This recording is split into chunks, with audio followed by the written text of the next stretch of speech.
नमस्कार दोस्तों, स्वागत है आपका मेरे चैनल पे। दोस्तों, जैसा कि आप जानते हैं कि इंडियन नेवी ने यूएस से 2 प्रीडेटर सी गार्जियन ड्रोन को लीज के ऊपर लिया है। अब नेवी के और भी चीज़ों के प्लान हैं जिन्हें वह लीज के ऊपर ले सकती है, जिनके अंदर माइन स्वीपर वेसल्स और हेलीकॉप्टर भी शामिल है। आज इसी के ऊपर बात करेंगे। चलिए दोस्तों, शुरू करते हैं। तो दोस्तों, माइन स्वीपर शिप भी इंडिया के लिए लंबे समय से पेंडिंग रहे हैं। इनकी ज़रूरत इंडियन नेवी को बड़े लंबे समय से है और अब ये माना जा रहा है कि इसे भी नेवी लीज के ऊपर ले सकती है। और इसके अलावा नेवल यूटिलिटी हेलीकॉप्टर भी बहुत ही ज़रूरी है, स्पेशली क्रिटिकल गैप है ये हमारी सर्विसेज के लिए। तो इसके लिए भी अब इंडिया फॉरेन कोलैबोरेशन के साथ बनाने की कोशिश तो कर रहा है, लेकिन इन्हें लीज पर भी लिया जा सकता है। और इससे पहले नेवी ने 2 सी गार्जियन ड्रोन यूएस से लीज के ऊपर लिए हैं और इसके अलावा लॉजिस्टिक शिप भी लीज के ऊपर लिया है इंडिया की एक प्राइवेट फर्म से, स्पेशली दोस्तों कोच्चि से लक्षद्वीप के बीच में ट्रैवल करने के लिए। और दोस्तों, यूएस से इन सी गार्जियन ड्रोन को इंडिया के अंदर आने के लिए और इस प्रोसेस को शुरू करने के लिए टोटल 2 महीने का ही समय लगा है। और दोस्तों, अभी इंडियन नेवी सारी जांच कर रही है कि कौन सी चीज है जो उसे चाहिए, जो उसके लिए बहुत बड़ा गैप बन के उभर रही है और इनको कैसे लीज पे लिया जा सकता है। लेकिन दोस्तों, ये जो सिस्टम लीज पे लिए जा रहे हैं ये हमेशा के लिए नहीं है।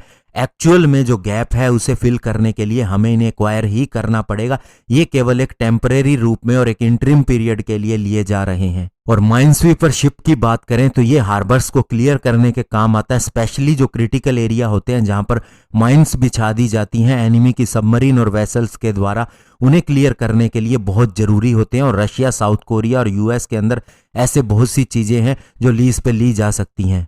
और किसी समय पे दोस्तों इंडियन नेवी के पास 12 ऐसे शिप थे, लेकिन अभी एक भी नहीं है और केवल इंडियन नेवी स्मॉल किट के ऊपर निर्भर है, जिसे स्मॉल शिप के साथ में अटैच किया जाता है। और इंडियन नेवी 2005 से इन्हें हासिल करने की कोशिश कर रही है, लेकिन सफल नहीं हुई है। लास्ट टाइम साउथ कोरिया की कंगनम कॉरपोरेशन के साथ में डील चल रही थी, लेकिन वह भी फेल हो गई क्योंकि इस कंपनी का नाम एक बहुत बड़ी कंट्रोवर्सी में आ गया, वो भी एक बार नहीं 2 बार।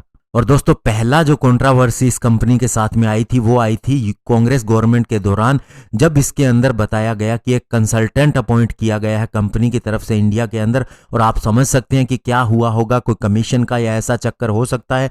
लेकिन इस डील को फिर रद्द कर दिया गया। और दूसरी बार जब मनोहर पर्रिकर जी डिफेंस मिनिस्टर थे तो उस समय भी कोई प्रॉब्लम दूसरी तरह की आई थी। और बाद में जब निर्मला सीतारमण जी डिफेंस मिनिस्टर बनी तो उन्होंने कॉन्ट्रैक्ट को कैंसिल कर दिया, क्योंकि कंपनी पूरी तरह से कमिट नहीं कर रही थी ट्रांसफर ऑफ टेक्नोलॉजी के लिए। और जहां तक दोस्तों नेवल यूटिलिटी हेलीकॉप्टर की बात है तो इन्हें दोस्तों लीज पर लिया जा सकता है। ये पहली बार सामने आया है। और इससे ऊपर navy chief admiral Karamvir Singh ने यह भी बताया कि हम जो HAL हमें ऑफर करने जा रहा है नेवल यूटिलिटी हेलीकॉप्टर, हम उसकी तरफ बिल्कुल भी नहीं देख रहे हैं। और हम स्ट्रेटेजिक पार्टनरशिप मॉडल के तहत एक प्राइवेट इंडियन डिफेंस प्लेयर के साथ में अगर इस हेलीकॉप्टर को बनाया जाएगा, उसी को हम चाहते हैं कि इंडियन नेवी एक्वायर करे।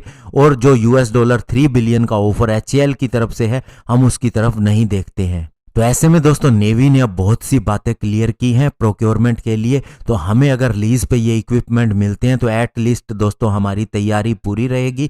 और जब चीज़ आ जाती है दोस्तों तो आपको उसके बारे में 10 चीज़ें और पता चलती हैं और फिर उन्हें एक्वायर करने में भी कोई ज़्यादा समय नहीं लगेगा।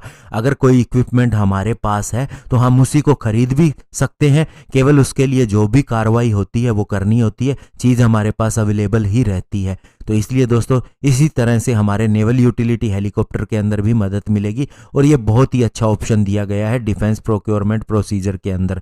धन्यवाद। जय हिंद।